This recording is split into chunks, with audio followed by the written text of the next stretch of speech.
কৈছে যে হুৰে হুৰে গীতকে কোনে সৰজিলে গৈছে। আকৌ তাত উত্তৰত কৈছে জলগিৰি থলগিৰি যে সৰজিলে হুৰে হুৰে গীতকো তেওঁৱে সৰজিলে। তাৰমানে সৃষ্টিকৰ্তা অৰ্থাৎ সৃষ্টি প্ৰকৃতি যেতিয়াৰ পৰা বায়ু বতাহ পানী নৈ জান জুই নিজৰা হৈছে, যেতিয়াৰ পৰা মানুহ সৃষ্টি হৈছে, যেতিয়াৰ পৰা সমাজ সৃষ্টি হৈছে, তেতিয়াৰ পৰা এই গীতসমূহো সৃষ্টি হৈ আহিছে। গতিকে গাব পাৰে, কিন্তু আমাৰ শদিয়াত যিটো আধ্যাত্মিক হুঁচৰি তাত মানে ভগৱান ৰাম কৃষ্ণ কোনো নাই। এইটো নাই, অকল প্ৰকৃতিৰ লগত, এইটো প্ৰকৃতিৰ লগত আৰু চাৰিহাল গোসানী কথাটো আহে। চাৰিহাল গোসানী গোসানী কথা আহে, কিন্তু বেলেগ শ্ৰীকৃষ্ণ বা ৰাম এইবিলাক নাহে। নজনা সকললৈ কওক যে চাৰিহাল গোসানী থান কোন কোন জেগাত আছে আৰু মঙলবাৰে উৰুকা বুধবাৰে বিহু শদিয়াৰ কোন কোন সম্প্ৰদায়ে বিশেষকে পালন কৰে, মানে এই কথাটো কওক। প্ৰথম কথা হ'ল কি, শদিয়াত 4খন দেওশাল আছে, ঐতিহাসিক দেওশাল। এইটো আমি জনামতে চুতীয়া ৰজাৰ দিনৰ পৰা এই দেওশালসমূহ আছে, তাৰ আগতো হ'ব পাৰে। কিছু লোকে কয় সত্য যুগৰ পৰা বুলি কয়, ঐতিহাসিকভাৱে এইটো ঢুকি প্ৰাক ঐতিহাসিক কালৰ পৰা এই শালকেইখন আছে বুলি আমি গম পাই আহিছোঁ। আৰু বুৰঞ্জীটো আছে আৰু যোগিনী তন্ত্ৰটো এই বিষয়ে আছে, শালৰ দেওশাল কেইখনৰ বিষয়ে আছে। ট্ৰামেশ্বৰী, বিশেষকৈ ট্ৰামেশ্বৰী শালৰ বিষয়ে পোৱা যায়। 1523 চনৰ 7 বহাগত যেতিয়া চুতীয়া ৰজাক নীতিপালক পৰাস্ত কৰি চুহুংমুং চাওফা চুহুংমুঙৰ ৰাজত্বকালত শদিয়াত প্ৰথমবাৰৰ কাৰণে আহোম ৰাজ্য প্ৰতিষ্ঠা কৰিলে, তেতিয়াও আগৰ দৰে যিটো নিয়ম আছিলে দেওশাল কেইখনত, সেই নিয়মকে আহোম ৰজাই সন্মান দি বাহাল ৰাখিলে। আৰু তেতিয়াৰ পৰা দেউৰীসকলে প্ৰধানতঃ পূজা কৰে, আৰু দেউৰীসকলে বুধবাৰে পূজা মৰাৰ পাছত তেওঁলোকে বুধবাৰে উৰুকা, বৃহস্পতিবাৰে গৰু বিহু কৰে। কিন্তু শদিয়াৰ যিমান আহোম সম্প্ৰদায়ৰ লোক আছে সকলোৱে মানে 95% কি কৰে, মঙলবাৰে উৰুকা বুধবাৰে বিহু কৰে। তাৰ ভিতৰতো 5% আছে 60 দশকত 70 দশকত শিৱসাগৰ, যোৰহাট, গোলাঘাট, ডিব্ৰুগড়, ধেমাজি বা বিভিন্ন ঠাইৰ পৰা আহি যিসকলে নতুনকৈ বসবাস কৰিছে, সেইসকলৰ কিছু কিছু ক্ষেত্ৰত দেখা যায় তেওঁলোকে সংক্ৰান্তি বিহুৱে পালন কৰিছে। হ'লেও শদিয়া বিহু বুলি ক'লে সামগ্ৰিকভাৱে মঙলবাৰে উৰুকা বুধবাৰে বিহুৱে হয়। এইটো বিশেষকৈ আমাৰ শদিয়াৰ আহোমসকলৰ মাজত সেইটোৱে প্ৰচলিত হৈ আহিছে। আৰু চাৰিহাল গোসানীৰ ভিতৰত পাতৰ শালখন আছে আমাৰ হলুগাঁৱত পূব শদিয়াত, আৰু বুঢ়াবুঢ়ী শালখন আছে বুঢ়াবুঢ়ী দেউৰী গাঁৱত অৱস্থিত। আগতে দেউৰী গাঁও নাছিলে, 60 দশকতে তেওঁলোকে আহিছে। তাৰ পাছত বলিয়া বাবা শালখন আছে বৰ্তমান আমাৰ পুৰণা ঘাটৰ ওচৰত আছে, আৰু এই দিছৈ আৰু এইখন আমাৰ হৰিপুৰৰ দিছৈ গাঁৱৰ ওচৰত আছে। আৰু ইখন আছে কেঁচাইখাতি বা ট্ৰামেশ্বৰী, সেইখন আছে পুৰণি লখিমপুৰীয়া গাঁৱত অৱস্থিত, কুন্দিল নৈৰ কাষত। এই 4খনে হৈছে শদিয়াৰ ঐতিহাসিক দেওশাল। আৰু এই দেওশালকেইখনত আমাৰ ৰাইজে নিয়মমতে এটা এটা অঞ্চলৰ ৰাইজে ভাগ বিতৰণ কৰি লৈছে। যেনেকৈ আজি পাটৰ শালৰ কাৰণে সেই ওচৰৰ পাজৰে 10-12খন গাঁৱৰ ৰাইজে একত্ৰিত কৰি তেওঁলোকে সেৱা পূজা কৰি আহিছে। কেঁচাইখাতি ট্ৰামেশ্বৰীটো তেনেকৈ 10-12খন গাঁৱৰ ৰাইজে, সেই অঞ্চলৰ ৰাইজে এখন সমিতি কৰি প্ৰতিখন গাঁৱৰ একোজন মুখীয়ালক, বিশেষকৈ গাঁওবাৰিকক দায়িত্ব দি তেনেধৰণে এখন পূজা পৰিচালনা সমিতি গঠন কৰি লৈছে। ঠিক তেনেকৈ বুঢ়াবুঢ়ীটো তেনেকুৱাই অনুৰূপ সেই অঞ্চলৰ এলেকাৰ গাঁওসমূহক লৈ এখন পূজা পৰিচালনা সমিতি গঠন কৰি লৈছে। তেনেকৈ ধৰণে তেওঁলোকে পূজা পৰিচালনা কৰি আহিছে। আৰু বলিয়া বাবাটো ঠিক তেনেধৰণে সেই অঞ্চলৰ ৰাইজে প্ৰতিখন গাঁৱৰ পৰা 2-এজন মানুহ লৈ এখন পূজা পৰিচালনা সমিতি গঠন কৰি তেওঁলোকে পূজা সেৱা আগবঢ়াই আহিছে। এই যে 4খন দেওশাল আছে, এই শালকেইখনৰ বিষয়ে অকণমান কওকচোন। ইতিবৃত্ত মানে কোনখন শালত কি ধৰণৰ পূজা কেনেকুৱা কৰা হয়। কালিতো বুঢ়াবুঢ়ী শাল আৰু পাতৰ শালত হৈ গ'ল, কালি বলিয়া বাবা শালতো হৈছে নেকি? তেতিয়াহ'লে শালকেইখনত মানে কেনেধৰণৰ পূজা কৰা হয়? সাধাৰণতে আমি শুনামতে পাটৰ শালত প্ৰথমতে পূজা পাতল কৰা হয়, কাৰণ পাটৰ শালতে দেৱ দেৱতাসকলে আহি আলোচনা কৰে বুলি আমি বুঢ়া লোকৰ মুখত শুনি আহিছোঁ। গতিকে পাটৰ শালতে প্ৰথম পূজা কৰে, আৰু সমান্তৰালভাৱে বুঢ়াবুঢ়ী শালতো পূজা মাৰে। আৰু বুঢ়াবুঢ়ী শালৰ পাটৰ শালত মৰাৰ পাছতে বলিয়া বাবাত মাৰে, আৰু বলিয়া বাবাত মৰাৰ পাছত বুঢ়াবুঢ়ীত মৰাৰ পাছত একেবাৰে শেষত কেঁচাইখাতি বা ট্ৰামেশ্বৰী শালত মাৰে। এতিয়া শুনামতে বুঢ়াবুঢ়ীৰ পুতেক বুলি কয় বলিয়া বাবা, আৰু বুঢ়াবুঢ়ীৰ জীয়েক বুলি কয় পাটৰ শাল বা ট্ৰামেশ্বৰী। আৰু এটা কথা আছে যে হেৰিয়ত বলিয়া বাবা শাললৈ মহিলাসকল যোৱা নিষেধ। আজিও সেইখন শাললৈ মহিলাসকলে নাযায়। ই এটা ঐতিহাসিক বিষয় এটা আছে যে কিয় নাযায় মহিলাসকল। গতিকে আজিলৈকে বলিয়া বাবা শাললৈ মহিলাসকল নাযায়। ঘাটৰ সিপাৰে ঘাট মানে ছয়খোৱাত আৰু আমি আগতে ঘাট আছিলে যে সেইফালে এতিয়াহে দলং হৈছে ঢলাত মানে ব্ৰহ্মপুত্ৰৰ সিপাৰে যিখন বাপু পূজা পাতে যে কেঁচাই খাটি নহয় জানো কেঁচাই খাটি হাল সেইখনৰ বিষয়ে কওকচোন সেইখন কি কেঁচাই খাটি হালখন ইয়াৰ পৰাই এটা ঠালনি তাত সেৱা পূজাৰ সুবিধাৰ কাৰণে তেতিয়া দলঙৰ ব্যৱস্থা নাছিলে গতিকে সেইফালৰ ৰাইজে ইয়ালৈ সেৱা পূজা কৰিবলৈ আহিবলৈ অসুবিধা হয় গতিকে তেওঁলোকে ইয়াৰ পৰাই এটা সেৱা পূজা কৰি তেওঁক তালৈ নি তাতে স্থাপন কৰি ল'লে সেৱা পূজাৰ কাৰণে বাপু পূজা কথাটো এইটো যে বাপু মানে বাবু ব্ৰিটিছৰ দিনত যিসকলে কৰ্মচাৰী আছিলে তেওঁলোকে যেতিয়া পূজা মাহ ছুটি নাপায় গতিকে তেওঁলোকৰ কাৰণে বিশেষভাৱে এটা দিন লোৱা হৈছিলে সেই চাকৰিয়ালসকলৰ পূজাৰ কাৰণে সেইটোকে বাবু পূজা বুলি কয় তাৰমানে এই বাবুসকল মানে চাকৰিয়ালসকল বিশেষকৈ তেতিয়া বাগানৰ বা ৰেলৱে যিসকল কৰ্মচাৰী আছিলে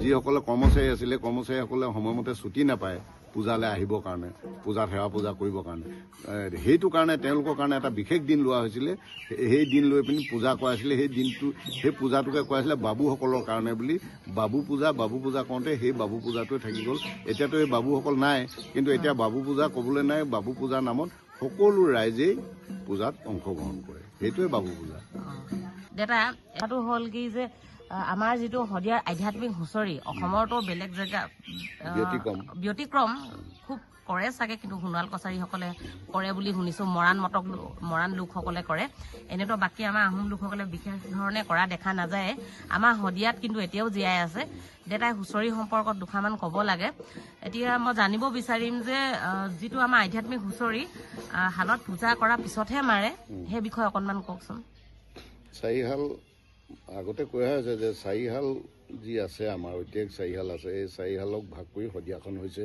গতিকে একেবাৰে শেষত পূজা যিহেতু ট্ৰামেশ্বৰী হালত মাৰে শুকুৰবাৰে মাৰে যদি একো যদি বাধা বিঘিনি অসুবিধা নহয় মানে অসুচ বা কিবা এনেকুৱা ধৰণৰ যদি নহয় তেতিয়া বহাগৰ প্ৰথম শুকুৰবাৰটোত মাৰে সেই শুকুৰবাৰে মৰাৰ লগে লগে চাৰিহালত পূজা মৰা কাম সমাপন হয় আৰু তাৰ পাছত তেওঁলোকক সন্মান জনাইহে প্ৰতিখন আহোম গাঁৱতে হুঁচৰি আৰম্ভ কৰে গতিকে কালিলৈ পৰাহে শদিয়াৰ প্ৰতিখন গাঁৱতে হুঁচৰি আৰম্ভ কৰিব কাৰণ কালিলৈ শেষ পূজা বহাগৰ শেষ পূজা কালিলৈ গতিকে কালিলৈ পাছত বা কালিলৈ দিনটোৰ পৰা কালিলৈ ৰাতিৰ পৰা হুঁচৰি আৰম্ভ কৰিব আগতীয়াকৈ আগবছৰে যাৰ ঘৰত ৰাইজে কৰি থৈ দিয়ে যি ঘৰত এইবছৰ হুঁচৰি হ'ব যোৱা বছৰে এইটো সিদ্ধান্ত কৰি থয় নামঘৰ সভাতে গতিকে সেই ঘৰত গৈ কালিলৈ ৰাইজে প্ৰথমতে হুঁচৰি জুৰিব তাৰপাছত গাঁৱৰ জ্যেষ্ঠ গাঁওবুঢ়া বা গাঁওবাৰী বা বৰমেধি তেনেকুৱাসকলৰ ঘৰত হুঁচৰি যোৱাৰ পাছত সমূহীয়াকৈ হুঁচৰি গাব গতিকে কালিলৈ পৰাহে আহোম গাঁওসমূহত শদিয়াত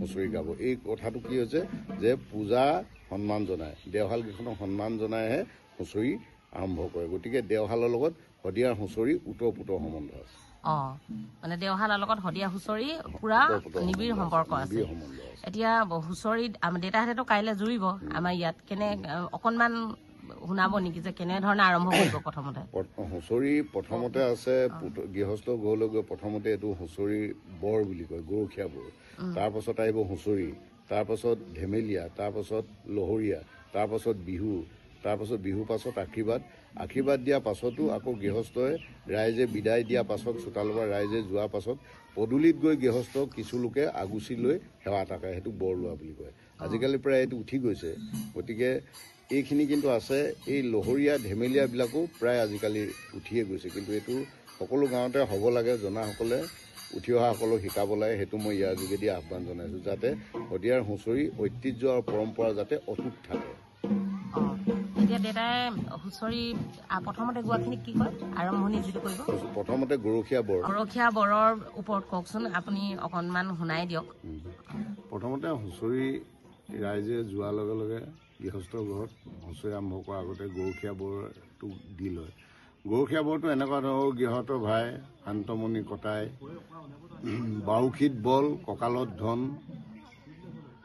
মৃত্যু জয় জয় শত্ৰু ক্ষয় পূবে ভঁৰাল পশ্চিমে গঁৰাল উত্তৰে চৰু দক্ষিণে গৰু গোহালিত গৰু খুটিত মহ বাৰীত তামোল পাণ পুখুৰীত মাছ এইদৰে পুৱে জীয়ে না নাতিয়ে বুকু জোৰাই থাক সেইটো হ'ল প্ৰথম গৰখীয়া বৰ এতিয়া প্ৰায়বোৰ গাঁৱতে অলপ বিভ্ৰাট আছে পাৰ্থক্য আছে শুৱে কিছুমানে কয় জালাপ কাপোৰ উৰে কিছুমানে কয় মাদলা কাপোৰ উৰে মাদলা কাপোৰ ধুৱে এনেকুৱা ধৰণৰ আমিতো হুৰে হুৰে মাদলা কাপোৰ ধুৱে বুলিয়ে কওঁ।